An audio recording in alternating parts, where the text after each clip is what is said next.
Hello, everyone. Thank you for coming to today's webinar, Unlock the Potential of ISO 27001 and SCS 9001. Your presenters today are Mike Regan and Chad Kymal. Mike Regan leads the activities of the Telecommunication Industry Association's Quest Forum with a focus on business performance improvement through standards such as SCS 9001 and TL 9000. Mike leverages his extensive private industry experiences in progressing the initiatives of TIA by working with industry participants, network operators, and government agencies in the development and adoption of standards for the information and communications technology industry, with a focus on product quality, software development, cybersecurity, and supply chain security. Chad Kymal is the CTO and founder of Omnex, an international consulting, training, and software organization based in the United States. Throughout his successful career, Chad has held roles at General Motors and KPMG, and he currently serves as a principal assessor for ASPICE while contributing as a U.S. expert to the ongoing revision of ISO 26262 standards. Additionally, Chad has served on the Malcolm Baldrige Board of Examiners and received numerous accolades, including the Quality Professional of the Year Award from the American Society for Quality's Automotive Division. If you have any questions throughout the webinar, I kindly ask that you type them in the chat box and we will address as many as we can at the end of the webinar. Now, without further ado, please welcome Chad and Mike.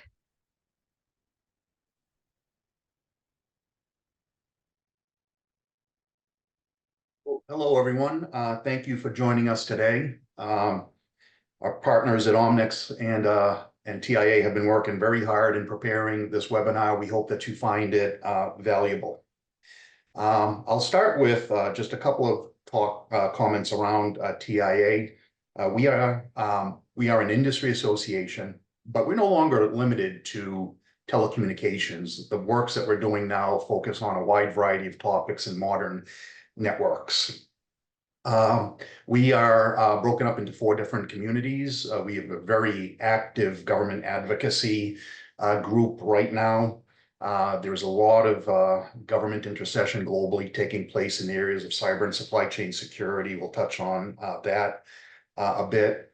I'm responsible at TIA for the group formerly known as Quest Forum. We focus on business improvement standards. Next slide, please. You'll receive these slides in the recording, so we're going to move very quickly through some topics. This one is included. Just to point out that TIA has a very long operating history, over 80 years in developing standards and representing our members. We are a volunteer-driven organization, so the standards that we create are done by the donation of subject matter experts to the activities of developing standards. So our standards are developed by industry veterans for the betterment of industry. Next slide, please. Yeah, we can move this through this one as well. And over to you, Chad, for your introduction. Mike, thank you very much. Welcome, everyone. A little bit about Omnex. I will again also go through this very quickly.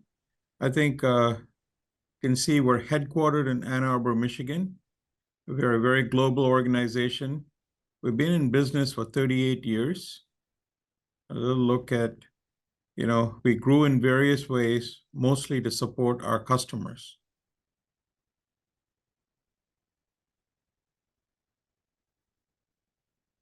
I think mostly I'll just mention we do implementation, training, and coaching. And we do have a digital collaboration software. And time to time, we help our customers augment their teams. Just go on this side, and we do a lot of work in e-learning. With that, Mike, let me pass it back to you. Thanks, Chad. So let's start a little bit with just some kind of table setting on where we see things in the industry. What are some of the current challenges and why we're talking about this today? Next slide, please. So I'm sure everyone has their favorite slides of the costs of cybercrime increasingly supply chain based cybercrime? The short answer is it's growing substantially. The frequency and severity of attacks continues almost unabated, even with efforts made to date. So it's a very serious situation that we're all dealing with. Next slides, please.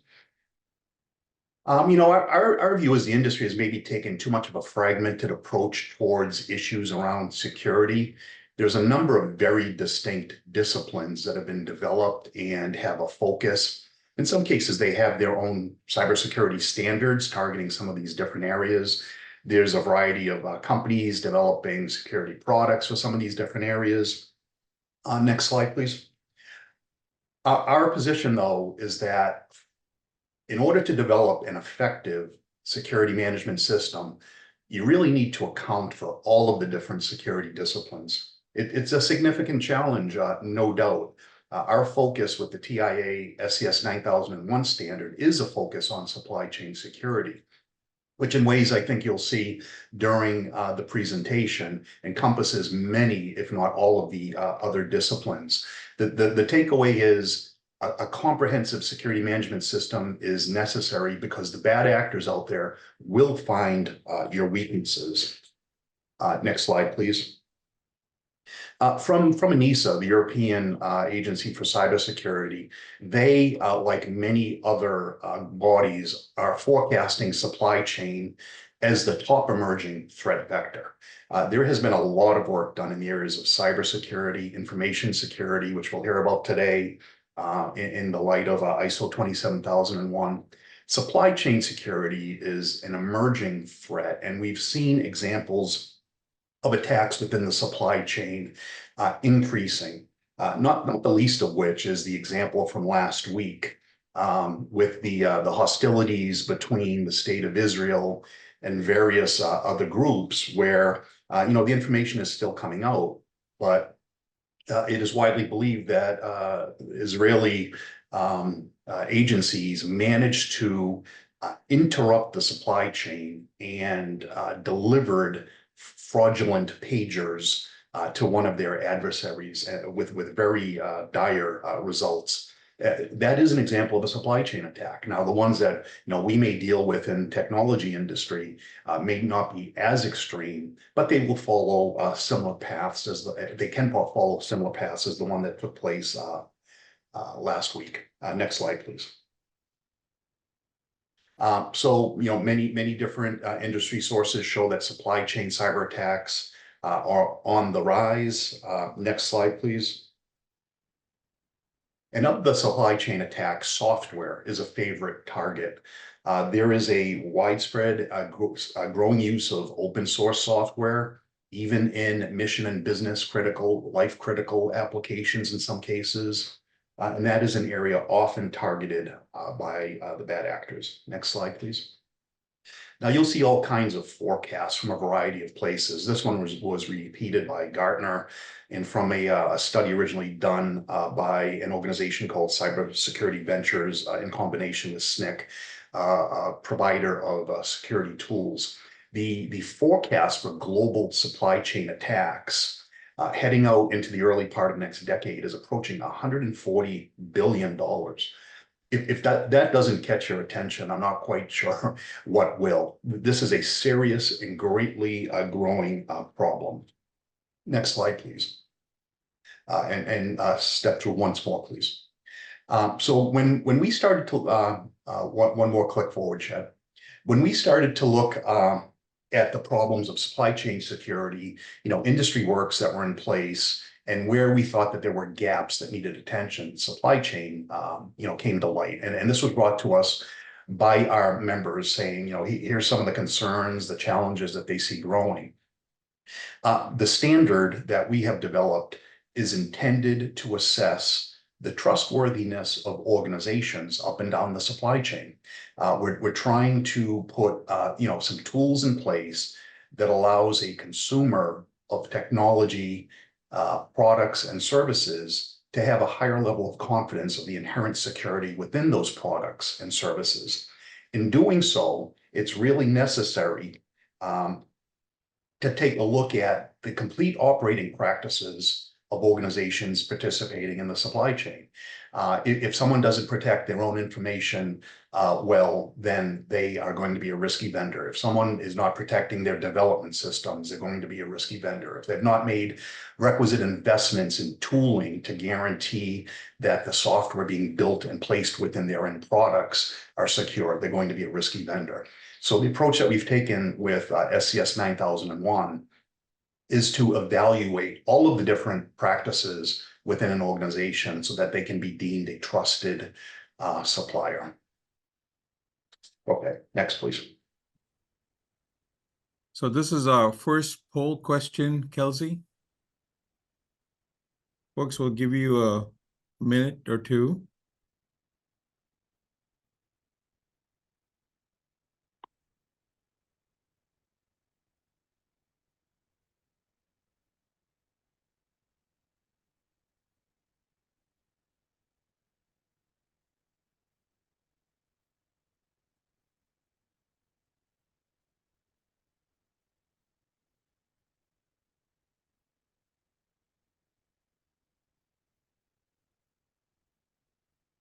Go ahead and take down the poll, Kelsey.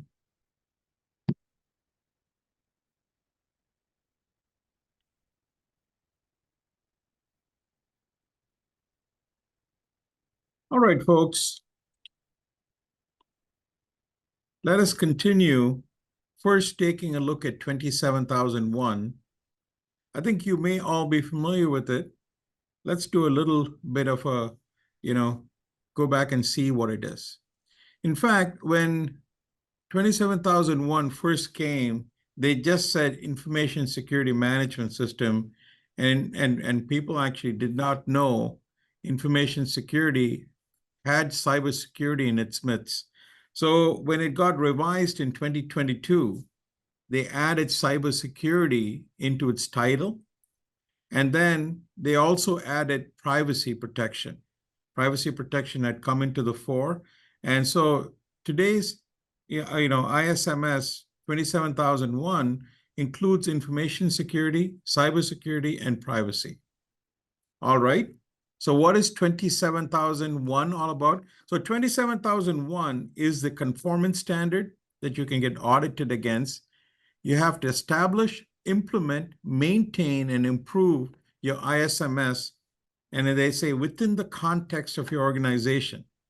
And of course, 27001 includes assessments, treatments of risk, and they specifically say the requirements are generic and applicable to all organizations.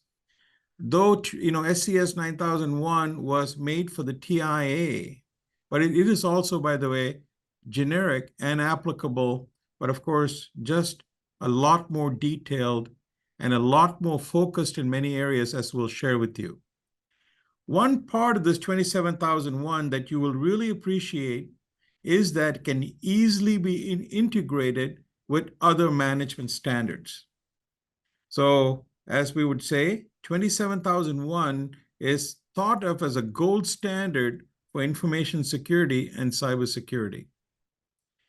So this standard is written in such a fashion that easily integrates with ISO 9001, 14001, 45001, and of course, SCS 9001. Why? Because of something called Annex SL and 10 common causes in it. The same look and feel between all these standards allows for better integration between systems and different disciplines. And some things we would say that why have management systems? To create trust between interested parties. Really, that is the way to think about SCS 9001. It creates trust, in terms of to our customers, that we have really taken good care, not only of our product, but of the supply chain in it. And then, of course, that you have an effective management system that'll protect not only us, our customer, and then we have taken a good look at a supply chain to ensure the supply chain has made taken care of itself. By the way, 27001 doesn't have actually almost, it has nothing really on the supply chain. For the supply chain, you'll have to look at SCS 9001. All right. So 27001, as we said earlier, it has establishes, implements, maintains, and continually improves our information security management system. And we think of the adoption of information security management system as a strategic decision. I'll just tell you this, I think the world has changed. I think the world changed from last week. When what happened in Lebanon, it suddenly took a whole new meaning to, I think, toys, cars, anything sold, suddenly reaching millions of consumers could become a threat in terms of not only, bringing a network down, but bodily harm. So in the strategic decision, I do believe suddenly cybersecurity supply chains has become right to the front of, I think, CEO decisions. Suddenly, I think the whole equation has changed. I'll just say one more thing. You saw what happened, I think, yesterday. The US government said no more Chinese software in American vehicles. By the way, this is going to have a huge ripple effect because, with all the movements towards China and all the parts being bought in China, especially Omnex has been in China for 20 years, helping US companies. I can tell you that there's a lot of product being purchased from our own plants in China, from our different tier ones. All right, so 27001 is an ISMS, Information Security Management System. It also has built into it something called Annex A, which is controls. And you can see some of the categories of controls. And a little bit later, I'll come back, and also Mike will draw some contrast between 27001 and SCS 9001. So these are thought of as security domains. Let me tell you, we have done comparisons to NIST standards and CMMC, and of course SCS 9001, and these controls integrate very well. Let me say a couple more things and hand things back to Mike. There's actually more than these three standards in the 27000 family. I took to highlight these three. The first one is the vocabulary, definitions and vocabulary in 27000. Then we have the conformance standard, 27001. When we say conformance standard, when you get audited, this is what you get audited against. By the way, Omnex has implemented 27001. In our last audit, our lead auditor used 27002. I did not interfere, but it is a guidance standard. As a guidance standard, you don't audit against it, but that's what happened. So it is a good standard to look at in terms of when you implement 27001. With that, let me hand things back to you, Mike. Thanks, Chad. So a couple starting points about just the SCS 9001 standard, where it came from, why it's been developed. We'll draw the distinction. There is no silver bullet when it comes to cyber supply chain security. You saw all of the different disciplines of security that I had shared earlier. 27001 is a very mature, widely deployed standard. We deploy it at TIA in our hosting infrastructure maintained at the University of Texas at Dallas. We are certified ISO 27001. For certain problems and use cases, using numbers of standards and publications together will deliver more powerful results than any one by itself. And there's cost and time efficiencies in doing so. That's the purpose for the webinar here today. But to start off the discussion, 27001 is focused on information security. That's why it exists. That's what it was developed to do. SCS 9001 is focused on supply chain security. There is overlap. We include virtually everything that is in 27001 as part of our providing assurance that suppliers run sound security practices. So they can be used together, as I think you'll see during the course of this webinar. Next slide, please. Lots of motivation behind our work. I won't go into great detail on all of these, but we could see the start of supply chain attacks happening, and that it was a generally uncovered topic versus some of the other cybersecurity initiatives at the time. We see organizations focus on core competencies, they outsource the rest. We see a lot of government intercession happening within the ICT industry because of their concerns around national infrastructure, our own industries with the potential of cyber attacks. In my role at TIA, I interact heavily with government agencies. I speak a lot at events, and I hear a lot about what the concerns are and why they are. And I'll tell you, some of the stories would really almost frightening. Some of the stories that are told. We see in the headlines, the attacks that are successful. We see sometimes in the headlines the attacks that are prevented and unsuccessful. There's many more that are attempted and unsuccessful that we never see that would be very, very significant. We see networks evolving. We see open source software being used and not managed effectively when it comes to concerns around security. We're seeing evolving, growing new network architectures, things like IoT and smart homes and connected vehicles, even low Earth orbit satellites. This is expanding the attack surface that's available. The continued use of cloud solutions, and there's been some pretty prominent successful cyber attacks recently due to modern applications stitching together a variety of cloud services. And just one weak one that has flaws in its security posture is enough to cause a lot of problems. Next slide, please. So some of the goals of the standard was, to build a management system that can provide confidence in the supply chain, assessing the security practices of both network operators and their suppliers. And when you talk about network operators, that's not limited to AT&T and Verizon any longer. Anyone that runs a modern network is a network operator. I run an elaborate home network. I am a network operator. I have seen attacks attempted on my network, people trying to get into it, as almost everyone that runs a network will see.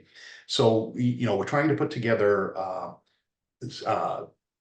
very capable standards that can be widely used across a number of verticals within the ICT industry.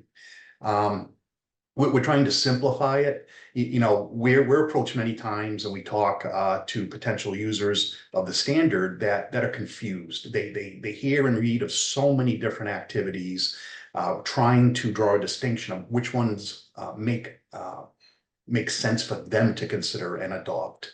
We have a lot of collateral on that. We'll provide links to that at the end of the webinar. We are a process-based standard. And what that means is we don't go heavy on simply worded controls. We develop and define necessary processes to be in place to achieve the goals of the standard. And importantly, that those processes have measurements so that you can drive continuous improvement within the processes. We can move on to the next slide. This slide here, I don't know if it'll help or further confuse. The point here is trying to show the complexity of modern supply chains in the ICT industry. The large blue circles at the bottom represent network operators. They're immediate suppliers, people providing, direct software applications that execute, or, Ethernet switches or whatever. But then if you go deeper and deeper and deeper within the supply chain, this is where problems are often encountered, where parts are tampered with, fraudulently introduced into the supply chain. The important part about supply chain security is that it needs to be considered up and downstream within the industry. all the way back, the point of provenance, back to the originating source, hardware, software, firmware components that go into the end products to provide assurance throughout the handling of those parts as they're integrated into higher order products, that you can have confidence that what is built into these products and what ends up in these networks has a high level of security consideration during their development. It's a big problem. It's a hard problem to solve. You'll see that the standard SCS 9001 is a big standard. We don't apologize for that fact. It's evidence of the complexity of this problem and what our contributing members that developed the standard thought was necessary to solve the problem that we're trying to solve. Okay, next slide, please. So let me continue with this contrasting SCS 9001 and 27001. And I think you've seen a little bit about both standards, but let me start here. 27001 explicitly does not call out the process approach. While, of course, in SCS 9001, it is a core requirement in terms of being process-based.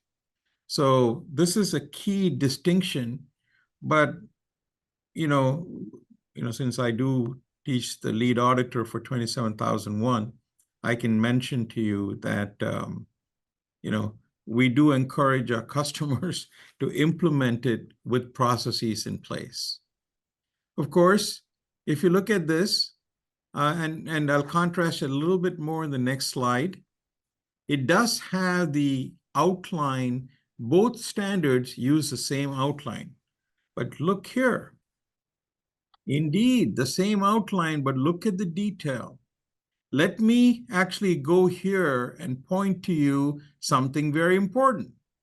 Collect and report principles of trust, corporate principles of trust. This is a key distinction. This is a key requirement in terms of we don't knock anybody out, but these are some of the questions we ask. What is your country score for constraints on government power and so on, to understand where they are? Do you face any countervailing duty determination? Let me just go on to some other questions. Is there any requirement in your country for a political party to be on your board? Is there any government entity on your board? By the way, we just taught the lead auditor course for SCS 9001. We don't knock anybody out, but we provide the evidence so a customer can decide whether they want to take that risk with the supplier. And as I mentioned to you, so far ahead of their time in terms of the SCS 9001, I think something like this is going to be a big, big deal for us to have, some confidence in our supply chain. And as we mentioned earlier, this idea of process-based SCMS in 4.4 there, do you see that? And then when you look at 5.0, look at all the different policy statements we have. There are 11 different policy statements, from establishing the security policies all the way to fraudulent counterfeit parts, right? We should be very concerned that one of our trusted suppliers' parts are made into counterfeit, and this hardware is put inside your product, and you build it into your final product. So just as a summary, SCS 9000 has more detail and therefore more controls, very robust. I especially like, let me focus on 8.1 here and 8.3. Look at 8.1. It's very general in 27001, as it was planned to be. But in the SCS 9001, we have security risk management in 812. technical vulnerabilities in the overall, infrastructure, network planning, systems planning, secure wireless network procedures, maintenance of the organizational systems. When we send something out for maintenance, are we sure who is maintaining our products?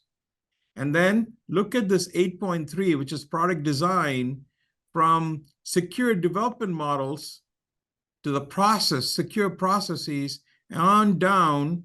And of course, 8.4 is where you'll see very detailed in terms of what is required for purchasing. But in terms of contrast, I just will say, as a very strong new product development process requirements and very good supply chain controls. All right. In terms of comparisons, as we continue on, SCS 9001 requires measurements of metrics in a few places. Just like ISO 9001, it requires you to have it in the security processes. So the way we teach SCS 9001 is to integrate it with the process, your process of map, of your business. And just like you do measure your processes in the business, you got to measure the processes, the key processes of your security SCS 9001 system. Then there's an extra requirement in clause 9 that you have to have security process measurements in place. By the way, also, you have to measure your KPIs. And there's Annex B, which we have made now optional, which is recommended measurements. And Mike talked to you about that. Maybe at a later date, these measurements will become more required, and then we can give you some benchmark in terms of where you are with other people in your industry.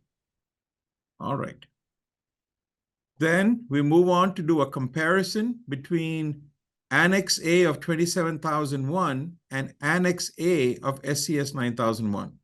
You'll see here, SCS 9001 has only 60 controls compared with 93 controls in Annex A. But folks, the controls in SCS 9001 are actually in the standard itself, okay? So very well covered. I'll share that with you in the next slide. And we did one more thing. We thought companies may want to apply for CMMC also. And CMMC, which is the DoD, standard, does not require a system. They just have controls in place. And there was 100% match that all CMMC controls are within SCS 9001 Annex A. So you'll see here, there was 6 controls that did not match between 27001 and SCS 9001. Importantly enough, all the controls of other than 6 are there between the 2 standards. All right, just summarizing the controls here. The standards, 27001, I'll just add also 9001 and SCS 9001 all follow NXSXL or SL, and so they have the same outline of the main causes. You can combine because of the way the clauses are, both are on security, you can combine the processes. And the processes of SCS 9001 will easily satisfy 27001. So you can just say SCS 9001 has more detail, 27001 has less detail. So something with more detail will, of course, satisfy something with less detail, okay? And the 27001 controls, or I could say the SCS 9001 controls, so either way, both of them satisfy each other's controls. And lastly, that SCS 9001 has measurements so we can have some confidence that the security management systems processes are working well. With this, let me hand it back to Mike. Mike? Thanks, Chad. We can go to the next slide.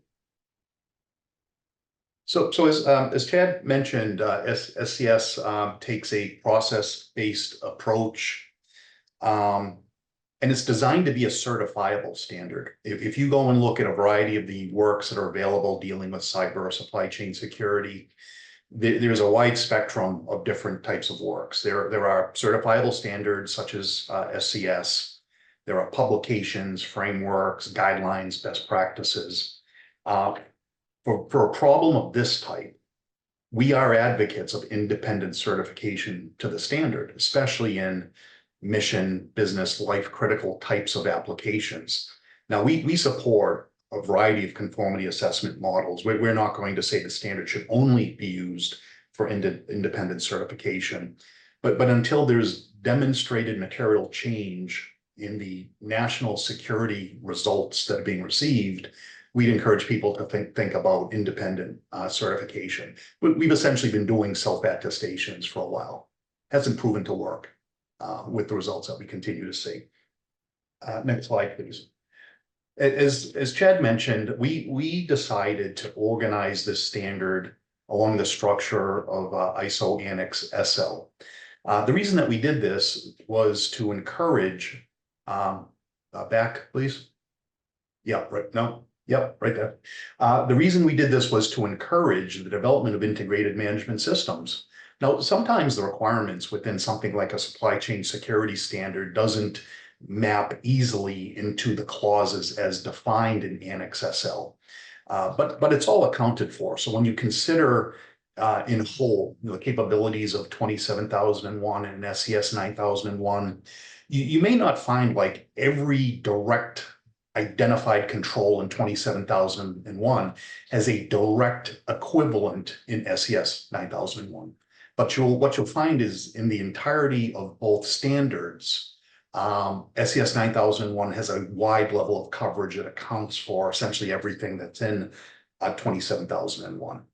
As far as capabilities in the standard, 27001 is 26 pages, SCS is almost 150 requirements, and you'll see in a moment why this might be 807 individual, down to the lowest level of specificity requirements, about 140 in 27001.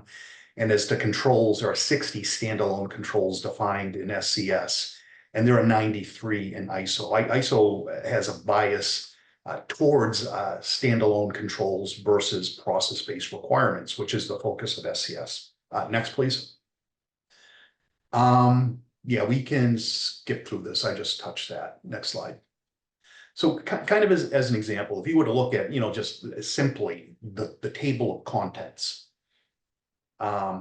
within ISO 27001, clause 6, 6.1 and 6.2 in particular, what equivalent within this clause exists within SCS is shown in this green bubble.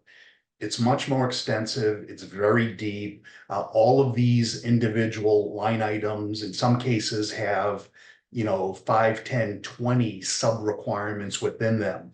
This is the power of process-based standards, in that we define the process, we expect measurements, we drive continuous improvement around the processes that are developed.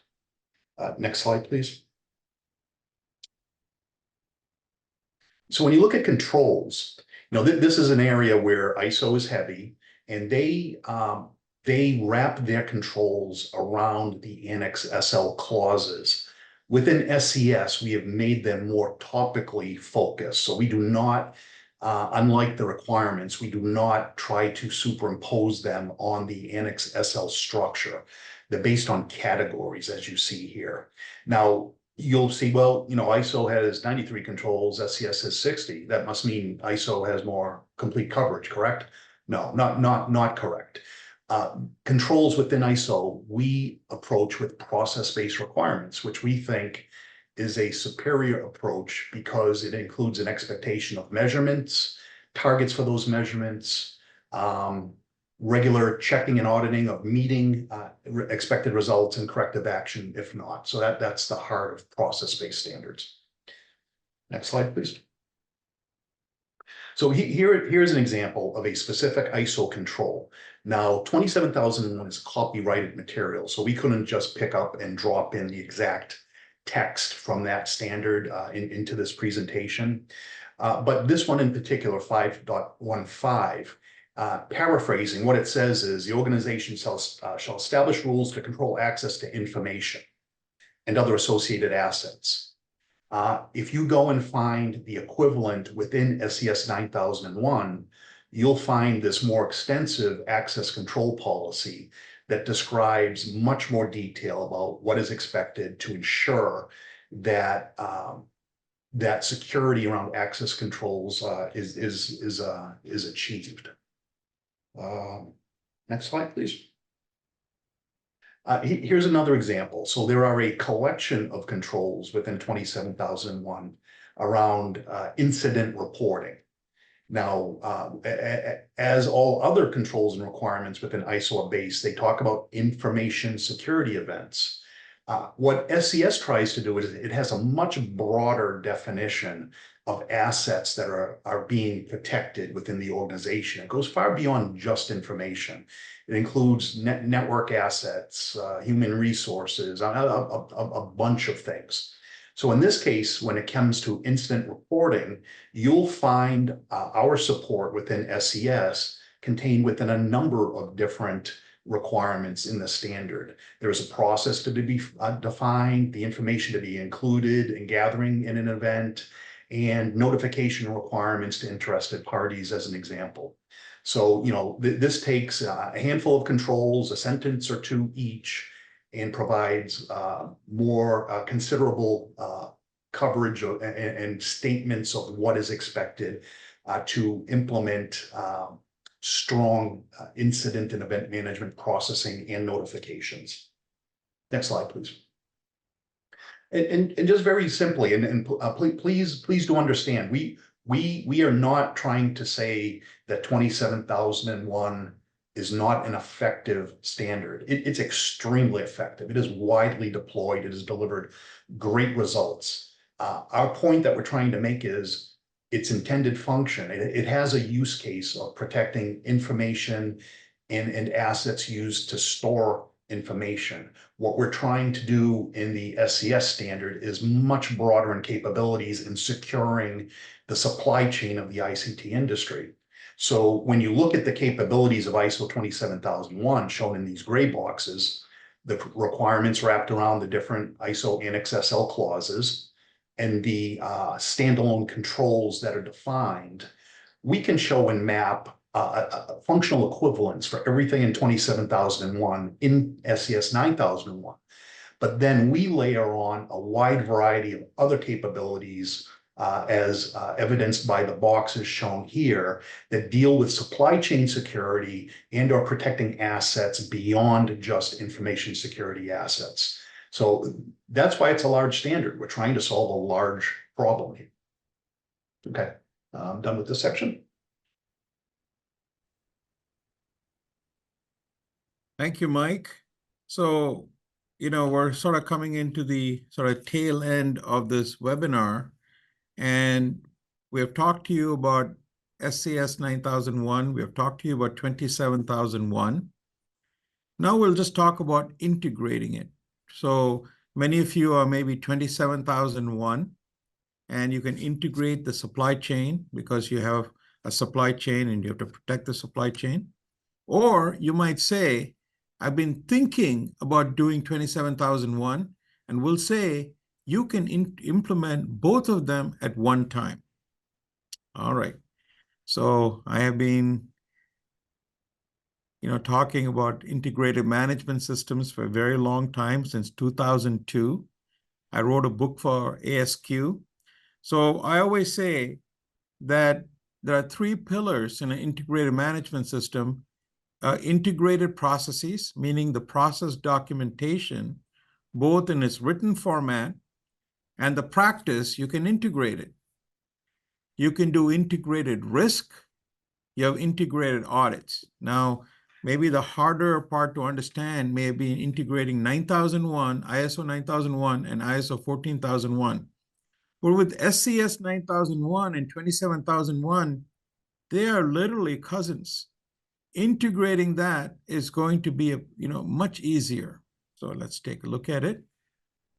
And again, it's really, you should, we think, integrate. If most of you also have a QMS, either TL 9000 or ISO 9001, you can integrate that and your security management system, both ISMS and SCS. So we have done that at Omnex. We have a QMS, environmental management system, health and safety management system, and a security management system all integrated. When I wrote my book, I just integrated 9001, 14001, and 45001.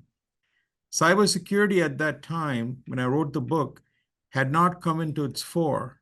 But of course, the world changed. The world changed, and it was important to do 27001. Now the world has changed again, and the supply chain suddenly has come front and center. And standards have made it easier for us by following the same outline. So here is a picture I like to say. We work with very large organizations. We're working with one with 350 sites. So sometimes people take the approach.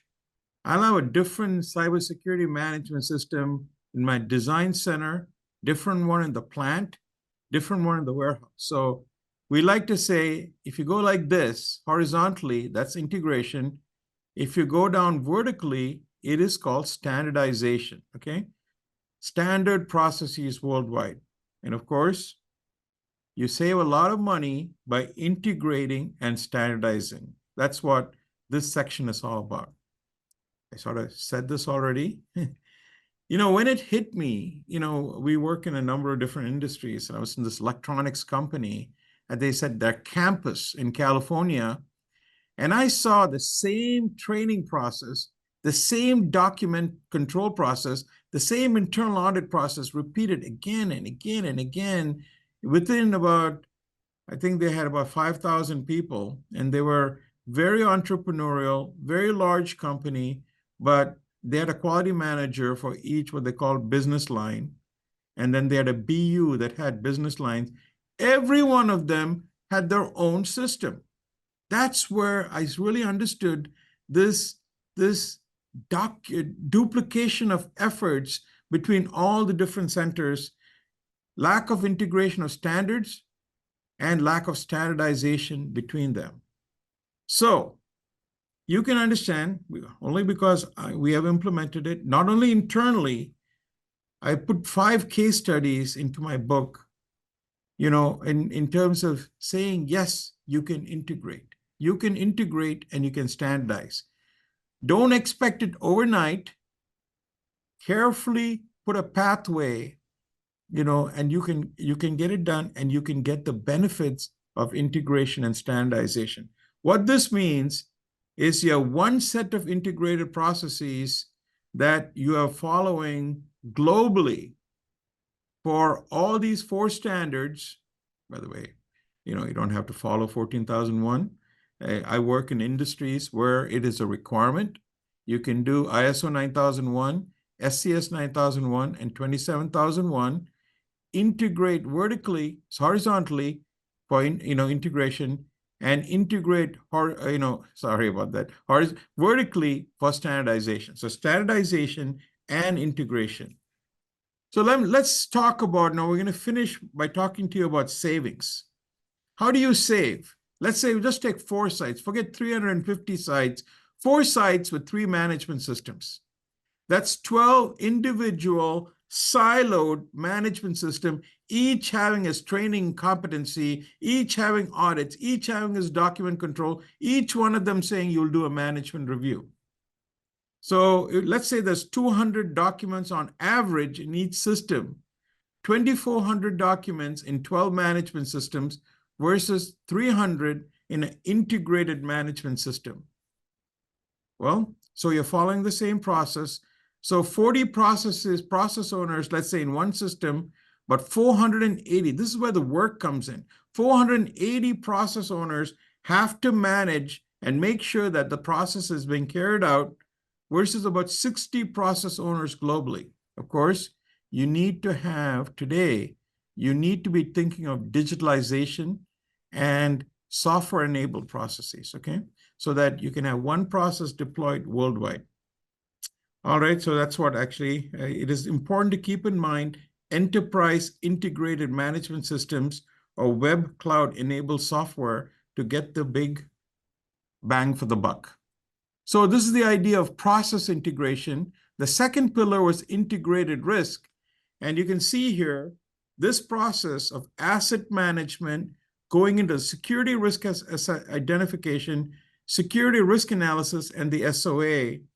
You follow this process from SCS 9001, you will do great in 27001. So one integrated risk process, and then of course, then you can integrate your audits. And you can do one audit to get you both 27001 and SCS 9001. The idea of the integrated management system. I had one more slide on saving money, but looks like my poll is coming one slide earlier.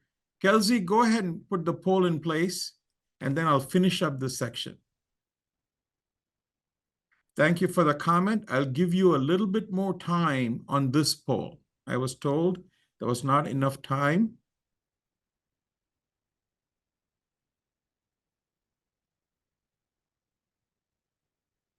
I hate, well, you're not going to be able to fill this out if I keep talking, so I'll give you some quiet time.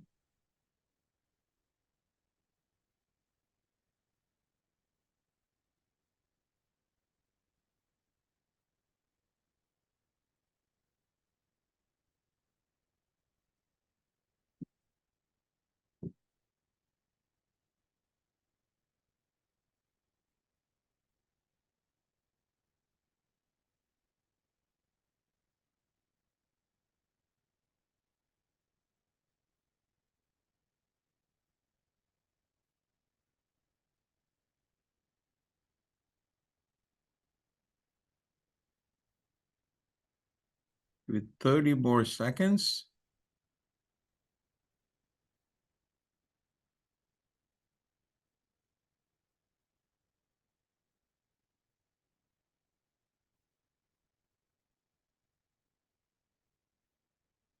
All right. We're going to take the poll down, Kelsey.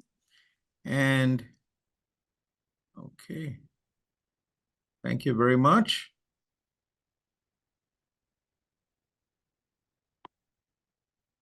So this is my last slide.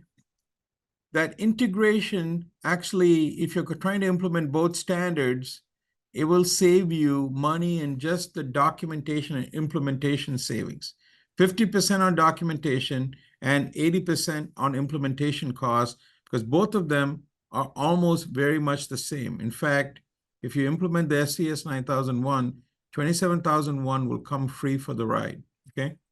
Internal audits will reduce by 50%. You'll have to do one of them. It's the second one savings, okay? In fact, we think it'll save more.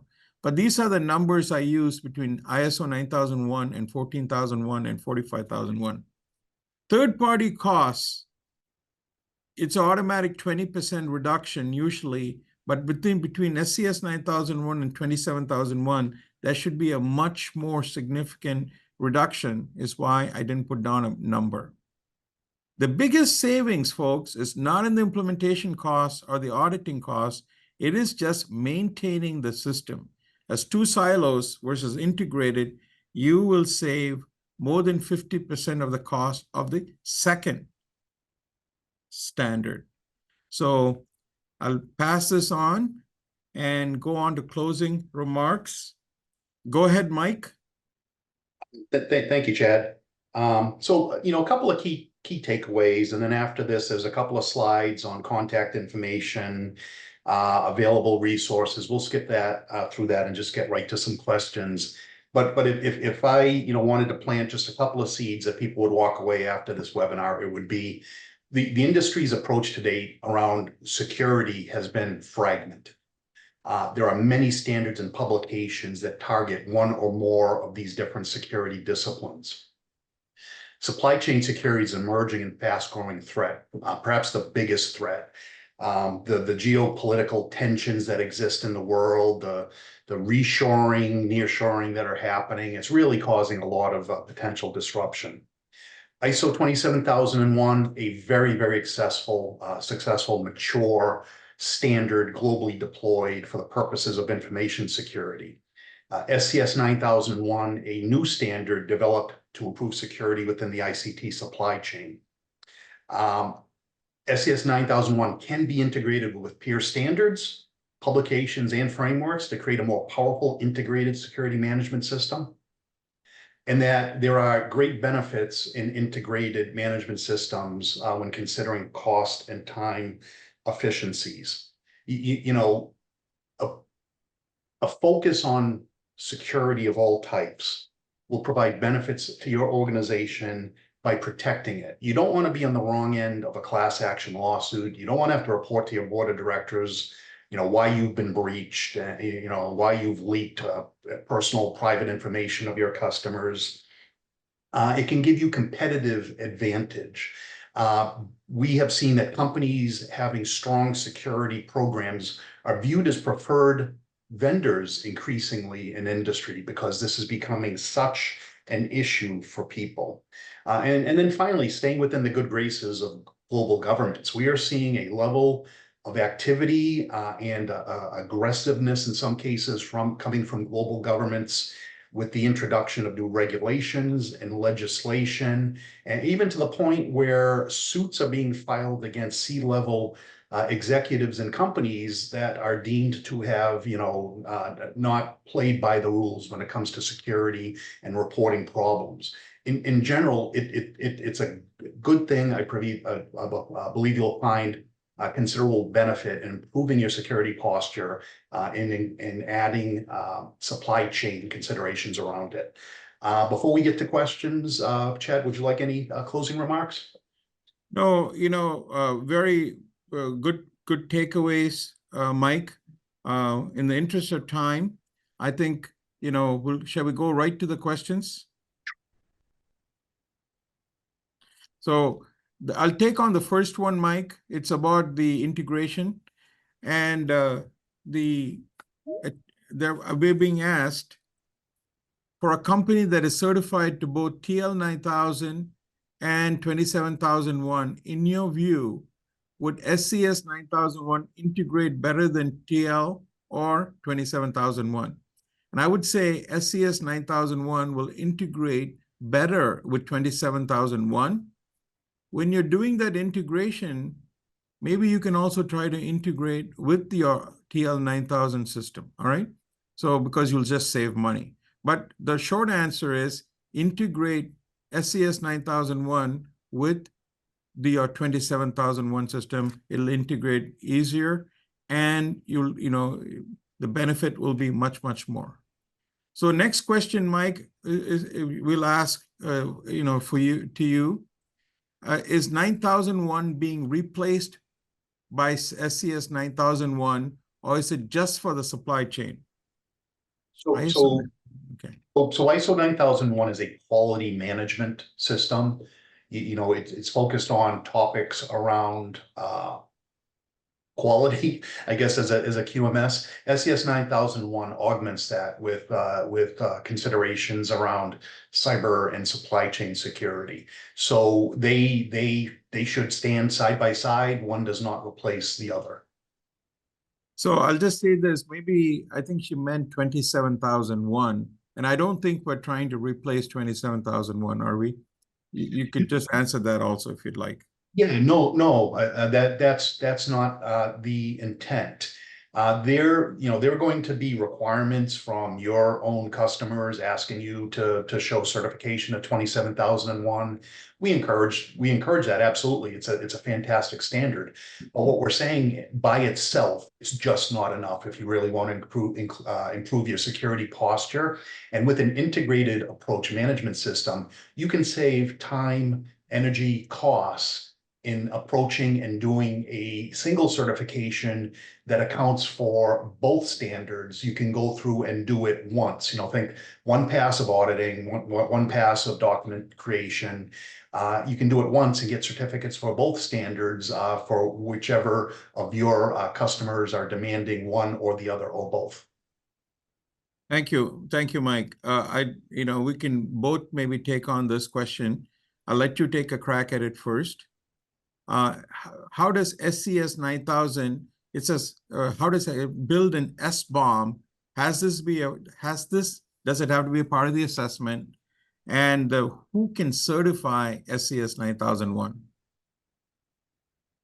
Sure. You want me to take that one? Yes, please. Yeah, so SCS 9001, when considering the topics around traceability of components, provenance, we certainly have requirements within the standard for not just SBOMs, but hardware bombs as well, HBOMs. Those are expected deliverables, and increasingly, you're likely to see your own customers demanding delivery of bombs with products. Now, it begs the question, what happens if you actually have a bomb? If you look at a software bomb for a modern, complex communications product, it could be dozens, potentially hundreds of pages identifying, that many individual software components. The industry has to respond with modern tooling to allow you to very quickly, ingest a bomb from a product into the asset database, which is a requirement of SCS 9001. So in cases, if there is a future breach of some type, for those familiar with Log4j, that would be a good example. Log4j, an open source, widely used project that had vulnerabilities that were discovered, and literally millions and millions and millions of instantations of that open source project installed around the world. Even if you had an SBOM, how can you very quickly go and look at the inventory of what's running in your network and determine which devices had vulnerabilities or not? You can't do it through manual inspection. It has to be automated. As to who can certify SCS, well, that's an important part of developing certifiable standards. We do much more than just delivering the final standard. We build an entire ecosystem of accreditation bodies, certification bodies, and their auditors, training partners like our friends at Omnex, that all work collaboratively to support the standard. We have just finished training for the first tranche of auditors and certification bodies. We will be prepared to do certifications through the balance of this year as the start. If there are specific questions, or if you have a preferred certification body, please reach out to me and I'll let you know if they are one of the ones that is currently in process of being accredited. Great. So question on reference to the book. We'll be sending out, information afterwards. Kelsey, just take a note to a reference to the Integrated Management System book from ASQ. And what we'll also do is give you, I have been doing webinars for a very long time on integrated management systems. Maybe I'll take 2 of my best webinars and make that available also, okay? And then I'll go on to the next question. Is there a course existing or planned specifically about integrating multiple ISO standards and then including SCS 9001? What we can do ASAP is, if there was a request for on-site training, we could do that, and talk about integration. Of course, we have integrated courses for ISO 9001, 14001, and 45001. I am not sure if we have had much demand because the public doesn't think about integrating. So they give that to the IT department to implement 27001. So they cannot understand exactly. By the way, the process owners should be throughout the organization, because even though the controls may be put by IT or whoever is in charge of the implementation, they have to be followed by everybody in the organization, all right? But because it is by a different, implemented by a different department, oftentimes they don't understand the integration they can do with the QMS. either TL 9000 or ISO 9001, okay? But we're happy to come inside. Folks, you can still manage security in this department, environmental in this department, and health, QMS in this department, but the processes will be integrated so it's easy for people to follow, if that makes any sense. So I'll give you the last question, Mike. Have you engaged with PEC? Oh, okay, it's about registrars. PCB, NSF, because some of these companies may be certified to 27001 through those CVs. Not those specific ones as yet, but our absolute intention is to build a global community of CVs across various different industry verticals. So if those are two that you're fond of working with, please reach out. If you provide me with contact information, we can make sure that they're accounted for. I'll just make a comment. Apologize, we could not share the polls. They were put into a sort of essay format where sometimes we make it where it's scalable. We will try to tally the data and make it a part of the feedback coming back to you, okay? Sorry we couldn't do it on the fly. With that, Mike, shall we close the webinar? I'd just like to say thank you, everyone, for spending part of your valuable time with us. I hope you found this beneficial. There was contact information provided. We will circulate the slides and a recording of this webinar. If there's any follow-on discussion or questions you have, please don't hesitate to reach out and ask. Thank you. So thank you again. Mike, thank you. I hope everybody enjoyed the webinar. Hope this was good information. Folks, we'd like to be a part of helping you implement an SCS 9001. We think there is a great need for supply chain security, and we'd like to get your feedback on that, okay? So thank you all very much. Bye-bye, everyone.